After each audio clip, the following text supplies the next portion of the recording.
up, everybody? This is the Foundation YouTube channel. Trying to make more videos about filming actual content of interviews of athletes and talking more about them and talking more about their journey and their mindset and what's going on and how they feel. And today we have Stephen Karras. Yes, sir. Stephen Karras. If you know Stephen Karras, then lucky you. Because you know how much of an inspiration he is, you know how much he goes hard, and you just know how real he is and how much he wants to be successful, and how much he sacrifices for his sport, which is wrestling. Okay. Today we're going to talk about training a little bit. We're going to talk about culture. We're going to talk about just the state of sports, the state of high school kids and where we are, and pretty much that's it. Just trying to keep it real, focused on culture and what that means and how we feel about what's going on and how it could be better, maybe it's worse, maybe it's better. We don't know. Let's talk about it. Let's get to a common place of understanding and grow understanding of what's going on so we can all improve.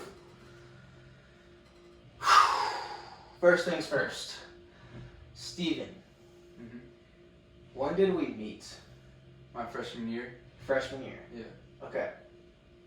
So when I first met Steven, he was, would you say you were really overweight? Oh yeah. How much did you weigh? When I first met you, Yeah. I was probably about 230. 230? Yeah. I was going to guess more. How much do you weigh now? 220. 220. Yeah. So you haven't lost a lot of weight, but you've changed your body. The heaviest I was about 290, but that was closer to my junior year. You were 290. Yeah. That's when I remember you being very large. Yeah. Yeah. You were like unstable and you had like, what were your injuries? Basically the only injury that really affected me like tremendously was when I broke my talus and had surgery. You broke your talus, which is Yeah. the heel bone of the ankle. So it's basically like the very like deep bone to your ankle, and in order to break that bone, you need a very hard impact, and it kind of just shatters everything else around it when you break it. So like all the tissue was like Just I didn't have an ankle basically. didn't have an ankle. Yeah. Okay. So I coached you playing football. Yeah. Like, why did you choose wrestling over football? Because you're a pretty good football player. Why did you decide to wrestle? At first, wrestling's kind of like where I found my people, like my equals, and because the culture of it, kind of like it's just you, everything's on you, like how hard you work, and if you're working hard and you're putting in the work, you're winning matches, but if you're not, then you're losing.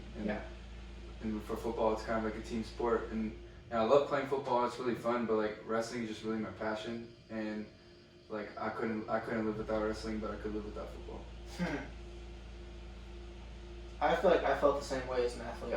I could live without basketball, but I couldn't live without football. Yeah. So I had to choose football. Yeah. That's dope. What changed? Because like, okay, I knew Steven when he was a freshman, Mm-hmm. sophomore, and junior, and you were a mess. Yeah. Mentally. Yeah. You were a mess. Like when I first started to kind of think like maybe I'll train the kid, like I just wanted to kind of help your mind, you know? Yeah. Because I was just like, this guy just needs like some type of structure, some type of something, and then you turned it into like, I want to be a successful athlete, and I was like, okay. I remember you told me like I want to be a UFC champion, and I didn't laugh in your face, but I was like, I think I told you it's not possible. You're tripping. I was like, it's not gonna happen. Yeah. But let's just get in shape and let's just be a better athlete. Yeah. And then Step by step. you were like, all right, like okay. Fuck this guy. Yeah, a lot of kids would have probably left and been like, this guy's a dick. But like, you kept training with me. Yeah. Because I knew you were real. Like I could just feel it as soon as I met you. Thanks. Why did you choose? Like, what flipped the switch for you to like actually start attacking an athletic career? Because I respect you as someone who actually trains for an athletic career. There's a lot of kids I can't say that about. Like, they're just in. Like some kids, they train, but like they're not all in. Yeah. Like you're all in. Yeah. Like what changed for you? like obviously you changed the way you thought. Like, Mhm. what? Tell me like something. So tell me an example of something that happened to you that changed the way you think. So basically, I hit rock bottom. I came off the ankle break, and they said I might not be able to walk again, and or even maybe not even have a leg. Might have chopped it off, because that's how bad it was, and it kind of just hit rock bottom. Got really fat, lazy, and I didn't really do anything but play video games and eat food all day, and at one point, like I've always wanted to be great. Like it's always been in me, but like there's just so much negative things that has always been around me, just kind of bringing me down, and I've always stayed down, and I didn't really respect myself as a person or an athlete, and then until one day, I just had, like, after my junior year, I think it was at the NCS tournament, where I used to talk a lot of shit. Like I used to say, I'm gonna do this, I'm gonna do this, I'm gonna do this, and then I never backed it up. And then when I realized I came off the ankle break, and honestly, I shouldn't have wrestled my junior year because I couldn't even walk. Anybody could have beaten me. You pushed me over, and I would have fell. So, but what I realized after the season, when I didn't accomplish what I wanted to accomplish, I just realized that I've been just talking for the last couple months about doing this, and I didn't even come close. And I just realized, like, and I just got really sad about it at first, until one day I realized, like what am I doing? Like I'm not working hard. I thought I was working hard. I was so delusional. I thought I was working hard, but I wasn't. And then one day I just realized, like, I need to change. So I started to, like, basically callous my mind to become a harder person, because I was a big baby. I would cry, like I would cry during my sprints. I would not finish all the way. I would eat a bunch of junk food all day, until now it's the point where, like, I love training, I love working out, and I love eating healthy. So, like, as soon as I got my mind to the right place, my body kind of adapted to it. What do you mean callous your mind? Because I've heard that from David Goggins. That's where you got it? Yeah, I listened to a lot of David Goggins at first, and what that basically means for me is like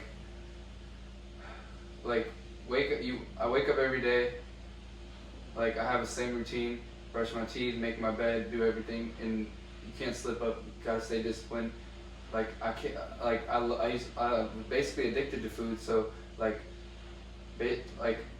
instead of, you just gotta be hard, just like you can't eat that food, like you gotta eat all the right stuff. You can't be tempted, or like you don't feel good today, but you still gotta work out because that's a part of your daily routine now.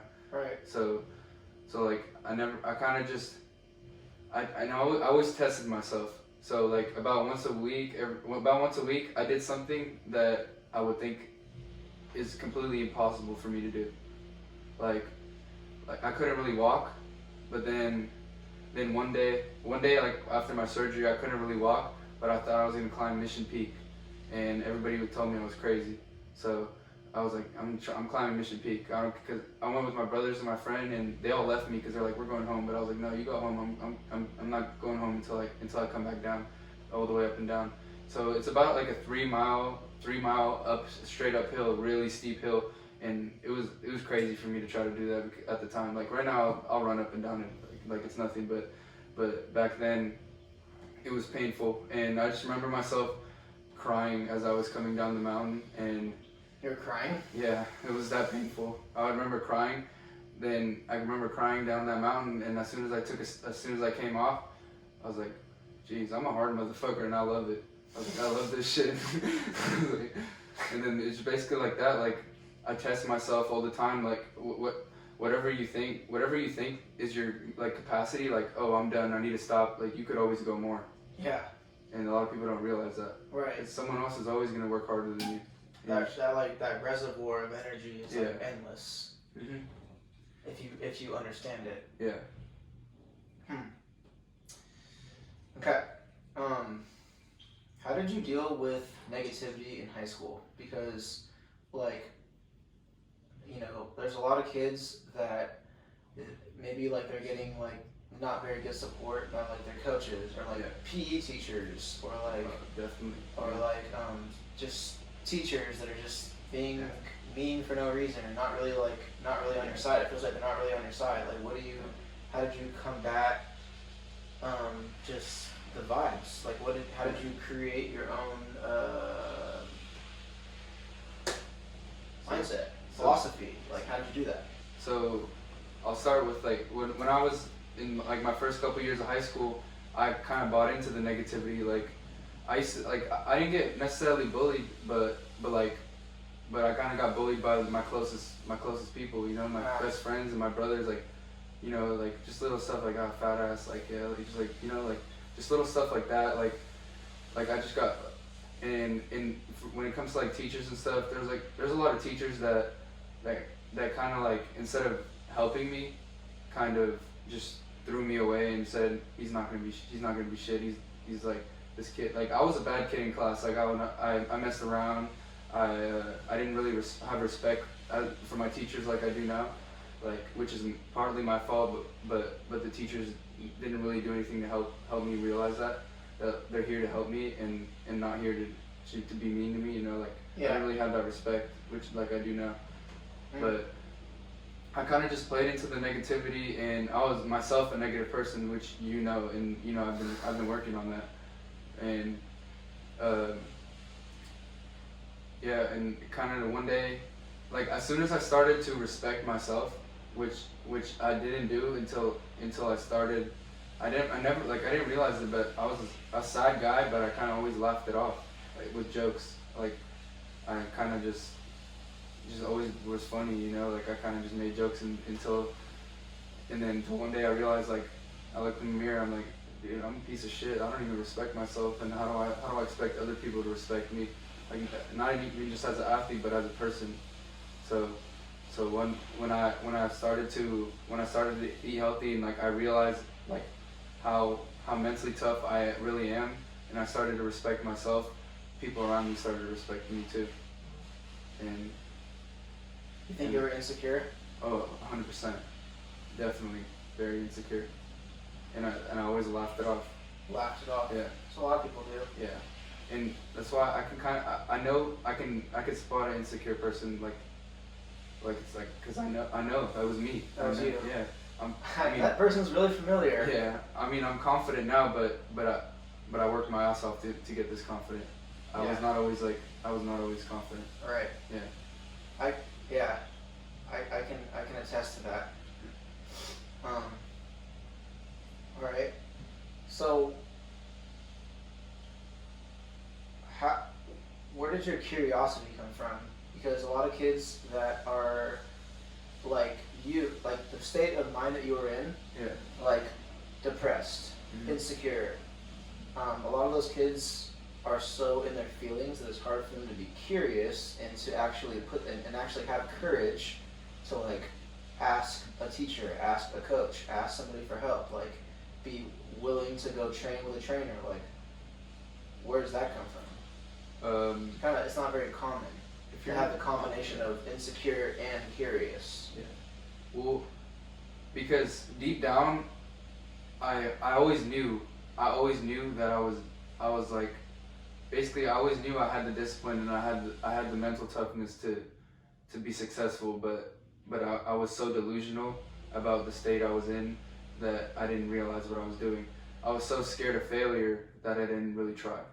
And as soon as I realized there's nothing bad can happen from trying your hardest, because success to me isn't really measured by like success for me and you is completely different, and for everybody. I have a lot more respect for a guy who's come from nothing and made something out of himself than a guy who has had everything given to him and is maybe better but doesn't work nearly as hard. Right. So it's kind of just like that. Wow. Okay. So let's talk about culture. So how old are you? 19. You're 19. I'm 30. So we're 11 years apart. The culture has tremendously changed since when I was in high school. It's still the same crap. Like you still have like, you know, the music, the drugs, like social media started to kind of happen when I was in high school, but now it's like, it's everything. Yeah. So like, do you think social media played a positive or negative role, or both, or like how did you comprehend social media like as a freshman, sophomore, junior in high school? Honestly, So you had an account. I Yeah. remember your account, Stephen Karras. There you were. yeah, I remember that picture you had. I remember it. yeah. It was like just like a fat kid. And I was like, that's Stephen Karras, that's his account. Like, how did you perceive social media? Okay, so I think social media is really negative, and there's some things that are positive, but I think that the negative just overweighs the positive by a lot, just because it's kind of just turned this generation into a bunch of mentally weak, insecure, anxious people. And I'm not gonna lie, like sometimes I catch myself being on Instagram for an hour. Like, what am I doing? I just wasted an hour of my day. I could be in the gym. I could be going on a run, or I could be doing my homework right now. So Could be meal prepping. yeah, I could. There's some like it's just a waste of time and energy. And honestly, I wish it never existed. Okay. But back to my question, how did you perceive it as a freshman, sophomore, junior? Did I perceive it? How were you behaving in it, and how did it affect you personally? How did you think about it? I know it's a personal question, but like, did you ever see people like doing cool things at parties and thinking like, damn, like I'm kind of missing out, like? Yeah, exactly. So yeah, I've like I'm the guy that not anymore, but I used to be the guy that I never posted anything because I was too insecure, but I watched everything. I watched every single story, every single post, and I was always on like, oh, damn, they look like they're having fun, but in reality, if you're posting on social media about what you're doing, then you're not present. Then you're not really having fun because you're not present in the moment. Because are you really having fun when you're on your phone taking videos of everything, or because I don't think that's fun. You know what blows my mind is how people have to film every event. Yeah. Like they're gonna go back and watch it and get joy from that. Yeah. I mean, to a certain extent, like it's like cool to see a couple funny videos every now and then. What about like fireworks on 4th of July? Like you're gonna watch the fireworks again in 6 months? I see fireworks every year. It's something special. Okay. But to go back to your continue. question, the way I perceived it was just like I kind of just like I didn't really like, I've never like really been a big like social media like presence because like I never like really posted a lot, and honestly, social media didn't play as much of an impact on me as it did like I could see that my peers, like it kind of messes a lot of kids up. You think it messed some of your friends up? Oh yeah, for sure. Yeah. Got them away from what was important. Yeah, kind of like it's weird to see like all these guys that I used to hang out with now are like so like depressed and have so much anxiety they don't want to go out. They kind of just stay home and play video games all day and put themselves out there and talk to people and be personal and be a human being. Basically, yeah. All right. It kind of dehumanizes you in a way. Yeah, it does. Yeah, it's strange. All right. So, how do you feel about social media now? Social media now. How do you perceive it now? Like, what do you think about like a stud high school athlete? Yeah. With like 5,000 followers, with like 100 comments on every picture. Yeah. With like 100 goat emojis, like. Okay. What do you think about it? What do you think about that? Like if I was that athlete, what would I be doing? Yeah, what would you be thinking? Okay, so all the people call me goats, like I would be like, all right, I appreciate it, but I'm not the goat. Unless I'm the best in the world, I'm not the goat.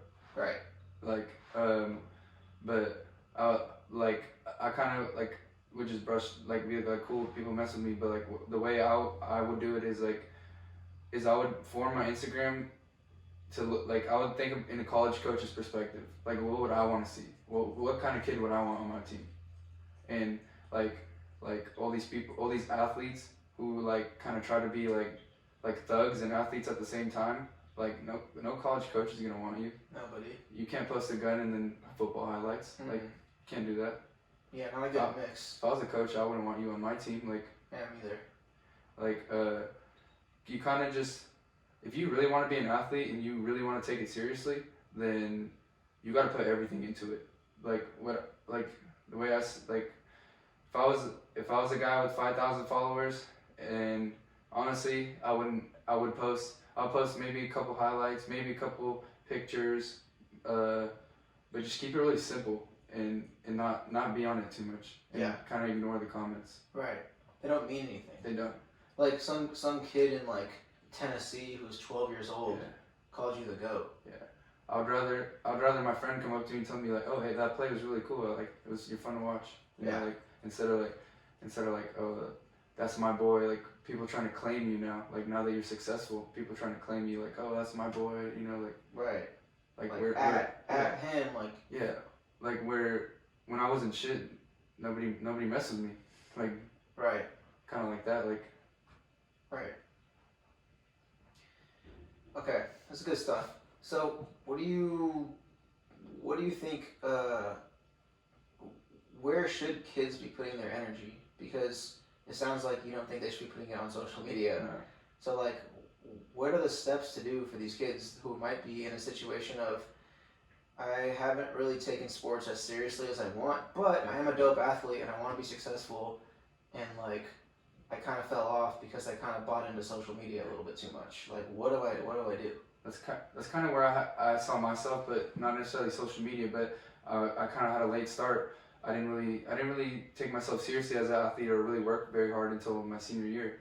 And what I would say to guys who think it's too late, it's really never too late. I mean, there is a point where it's too late, but like when you're in high school still, you're not too late. Right. Like, you have time. Right. You like as soon as you just have to change the way you think and really ask yourself, is sports really that important to me where I want to dedicate, like, do I want to miss a party to go work out, or am I going to tell my friends I can't hang out this weekend because I have a tournament? It's really like it's you got to make that choice, and I don't feel bad about it at all. Like for me, like I'll go to a wrestling tournament over a party any day. I love to hang out with people. I love to go to parties, but I don't believe in all that, like taking drugs and drinking alcohol. I think that's just kind of people who want to like escape reality. Escape reality, basically. And you know, like that stuff's cool. You know, like you could have fun. Like I'm not saying like you're an athlete, like so you can't have fun. But like when it comes to but having fun is not a priority. Like your athlete, your sport is your priority. Yeah. What are you celebrating? Yeah. Nothing. You know, isn't a party supposed to be a celebration? So it's supposed to be a celebration. Yeah. So what are you celebrating? Celebrating your mental weakness. Your mental weakness. Yeah. Okay. All right. What's your goal? Where are you at right now? Okay. Right now. Where are you at? Okay. Right now I'm at a junior college, Sac City. I just placed top 8 in the state last year. Sac City. You placed top 8 in the state in wrestling. Yeah. In junior college, California. California, yeah. I didn't know that. You didn't? I didn't know you were top 8 in Cali. Yeah. That's dope. I can't believe it. I still can't believe how much success you've had from where you work. But continue. I don't want to get too emotional. Basically, yeah, like I don't see that as success because until I'm the best. I'm just gonna keep. I'm never gonna stop. Yeah. There's goal. I have goals. Like I have little goals, but like once I hit my goal, I'm like, all right, what's the next goal? Like I don't celebrate. Like my goal for the season was place top 8 at state, and I placed top 8 in state, and I was like, shit, why didn't I place top 3, or why didn't I win it? Right. Like obviously I'm not doing something right, so I got to get back to the drawing boards and figure it out. Right.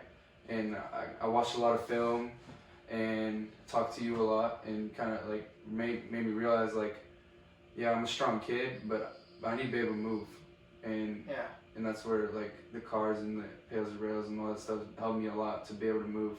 Yeah. And I don't wrestle a whole lot right now. I've been kind of just working out with you, but when I go back to it, I already know I'm gonna feel a lot better. Mhm. than when I was before. Mhm. And because I have the skill, I didn't have the movement. I have the strength, but movement is strength basically. Mm. Yes, it is. Because lack of movement is lack of strength. Yeah. It's like math. Hmm. Let's talk about training. Training. So, what do you think about the training culture in sports? Because you've got a heavy dose of all sides. You've gotten the traditional strength program at CP, a lot of cleans, a lot of squats, a lot of bench press. You've been at the foundation where we get very outside of the box. What do you think of the culture of strength training and just what kids are doing and what they should be doing and yeah, it's kind of a loaded question. Let's just talk about the culture of training. I don't like the culture of training necessarily because That's why we get along. yeah, it's kind of like it's really cool to be an athlete, but it's not cool to train, and I don't understand that because like everybody kind of just wants to put on a jersey but doesn't want to put in that work to earn it. And what people don't realize, which I didn't even realize till my senior year, it's like it's not just about doing your sport to get better at your sport, because you could have all the skill in the world, but if you're weak and you can't move, you're gonna get exposed, because you have the skill in your tool belt, but you have to have the hardware to move it. You have to be able to use those skills. And the way I see it, like the traditional training, I really don't like. Cleans, squats, bench, like they're cool. Obviously they help you more than they don't help you, but there's just so much better things you could be doing, because like having a really heavy squat doesn't mean you're gonna be good at your sport. Like I've met tons of people who are like, yeah, I bench 315, and I'm like, all right, cool, you bench a lot more than me, but I overpower you. Like, Yeah. I'm stronger than you, and Yeah. like, I don't care how much I lift. Like I never care about how much I lift. It's about what I put out to the table. It's about I don't care if I can't bench a plate, which is obviously not true, but I don't care if I can't bench a plate. If I'm winning matches and I feel stronger than everybody, then I don't care. Like, Right. There's just numbers. Right. And that's what I don't like about traditional strength training, is because honestly, doing heavy squats, cleans, and bench, honestly, it would probably mess your body up more than it would help you. Like Yeah. it kind of messes your body up, It does mess your body up. and it just kind of Yeah.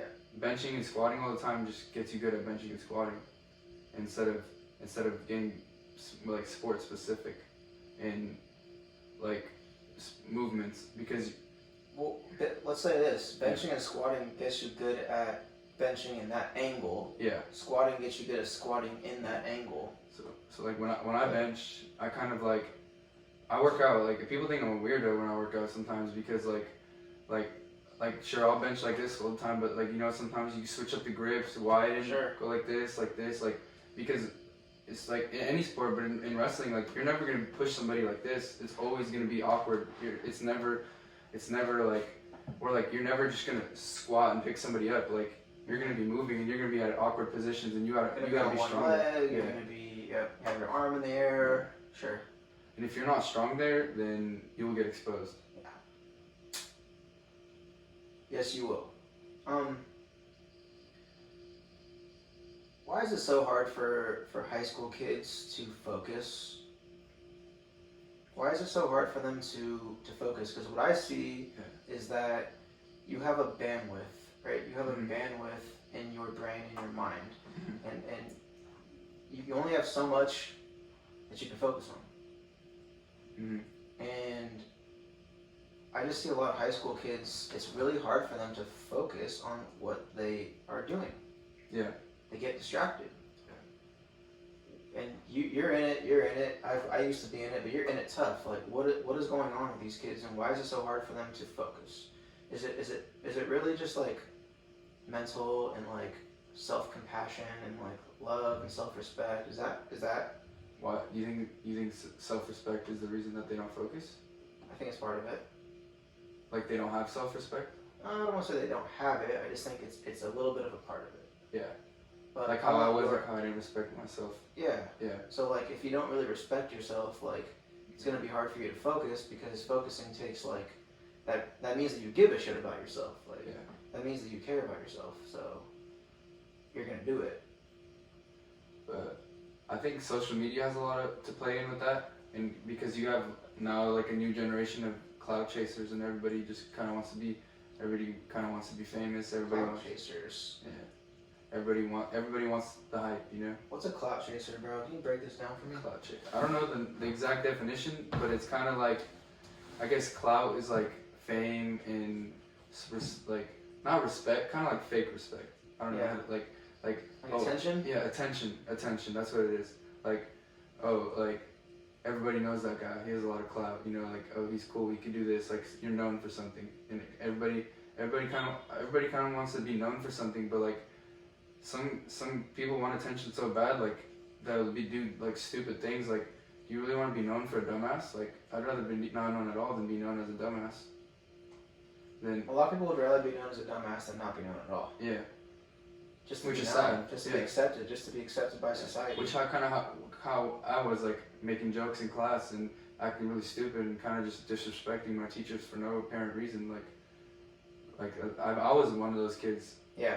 and it's kind of like it distracts them from achieving their goals, and Right. and like it's kind of like you basically got like basically I'll just say like you got a football team, right?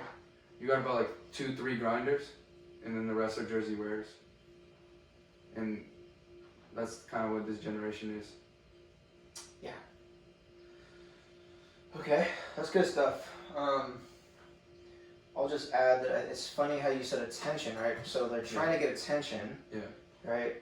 But their attention isn't on themselves, Mhm. but they want people to have attention to them. Yeah. Attention seems to be like a big thing. Where's your attention? All right. So you have brothers, right? Yeah. And they also wrestle. My brother Daniel's in the Navy now, and Eric still wrestles. Yeah. Cool. Have they been? How has that been for you? Because I know that like there's been some ups and downs. You know, you guys argue. You guys are all similar age. You guys are Right. twins. It's like, yeah, it's like we used to get along. Like we used to be like close. You can't separate us. But now it's kind of like, just a bunch of barking. It's like having 3 alpha dogs in one house. And I don't want to like talk bad about my brothers or anything, but they've been like they've been part of the negative problem towards me, and I felt like kind of brought me back a little bit and didn't like help me grow. Right. So I kind of just realized like my family, I love them, but like They're I not need to perfect. They're not perfect. And Not perfect. And I need to know when to step away. Right. And I get called an asshole by them all the time. Like, I'm a dick. I don't want to talk to them. Like if you're saying negative stuff to me, and like let's say like I have a tournament and I'm trying to be positive and I'm ready to go, and you're feeding me a bunch of negative bullshit. Like, I don't want to talk to you, and I'm not an asshole because I don't want to talk to you. I'm selfish. Yeah.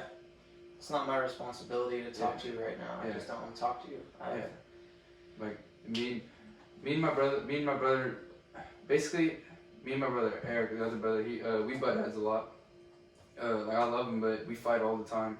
Yeah. And I think we just need space, you know. Like we've been together for 19 years, and we've all been through a lot of different like adversities and a lot of different like hard things, and we all took it in different ways. So, and which is why we're all different, and we have different ups and downs, and like positive and negative aspects about us, and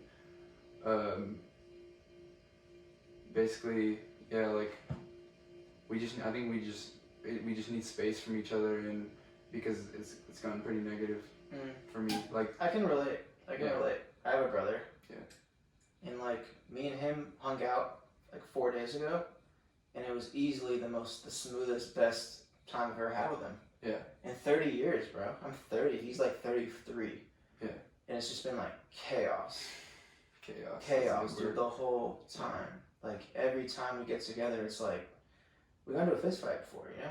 Me and my brother get in a fist fight all the time. Dude, we got into a fist fight inside of the Academy of Science in San Francisco, Really? inside of the museum.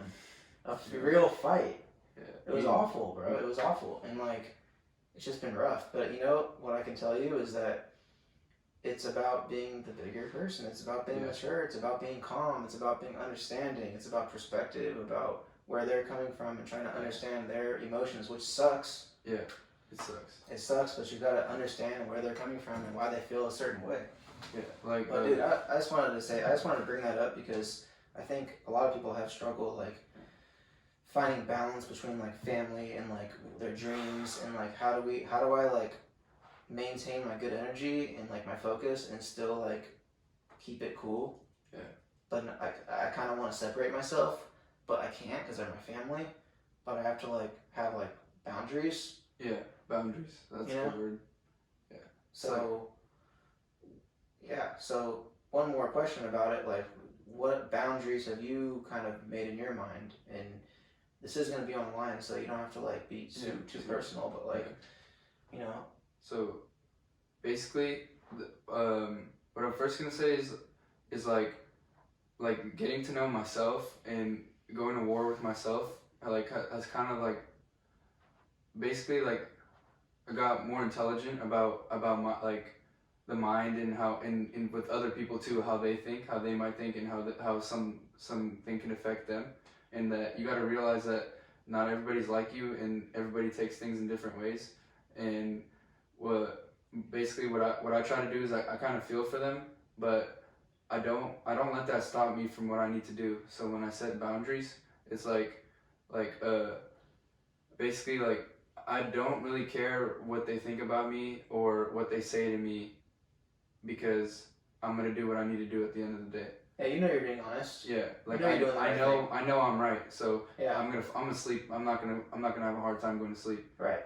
But they might think a certain way about me. Like my mom calls me an asshole when I don't want to talk to her. But when I'm going through shit and like when I'm focused and I don't want to hear a bunch of negativity right now, like it's.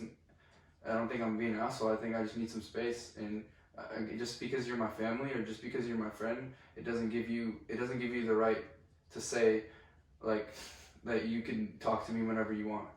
Yeah, just because I'm not an asshole because of that. I mean, I'm not like I could be an asshole sometimes, but like, and I can lose my cool, but I kind of just always just try to stay true to myself. Kind of always just try to like see other perspectives and know what's going on in their heads, and just like and you can't really say anything because people are so delusional nowadays, and you if you're real with them, they can't take it. They don't know what to do with themselves. They kind of go crazy and they take it out on you. Like now you're a piece of shit, like for trying to help them.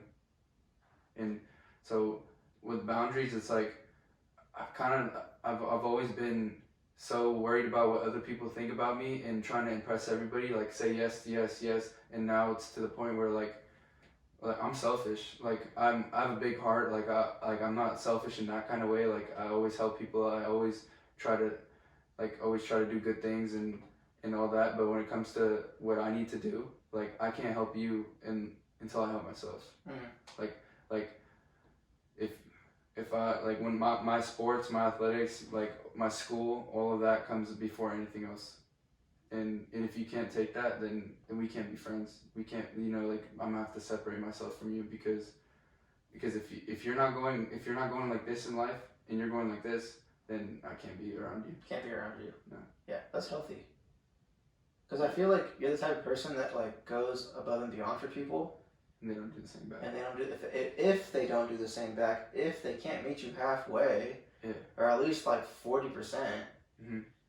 Like, why am I doing this? Yeah. And I've had a lot of people, like I do a lot for a lot of people because I care about people. Yeah. And I'm not one of those people who are like, I did this for you, so now you got to do this for me.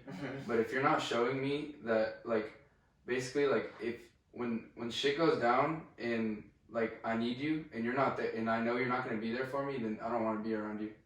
Because that's happened to me. Like some people I've called brothers, like I had to cut off. Right. I can't be friends with them anymore because I know like I'll take a bullet for them, but they wouldn't take one for me. So you can't surround yourself with people like that because when it really goes down, they're gonna throw you under the bus and you're gonna be stuck. And and then you're done because you kept hanging around somebody that never really showed you that much love in the first place. Yeah. So you're the unaware one. It's not about giving and receiving. It's necessarily. It's kind of about like if you show love to somebody and then they don't even like acknowledge you as like a person or as a friend and don't kind of like show that same love back, then you shouldn't be around them. Yeah. They don't see you fully. Yeah. They just see like a little bit of you and they're just like cool, but they're so in their insecurity that they can't even see you. Like I think that's like two different. That's why I think there's like two different types of selfishness.